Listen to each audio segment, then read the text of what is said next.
বিসমিল্লাহির রহমানির রহিম। ফাইনালি শখের মিনি কুকারে আলু ভাজা হয়েছে। এই যে রুটি আম্মু ভাজছে গ্যাসের চুলায়, তো দেখবো আলু ভাজা রুটি খুবই ভালো লাগে। বিসমিল্লাহ।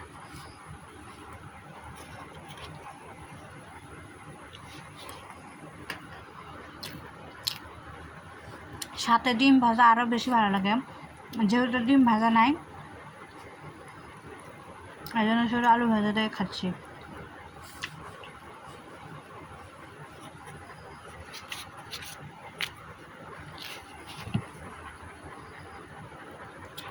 এই যে দেখেন খুব মজা হয়েছে আলু ভাজা মিনি কুকারে।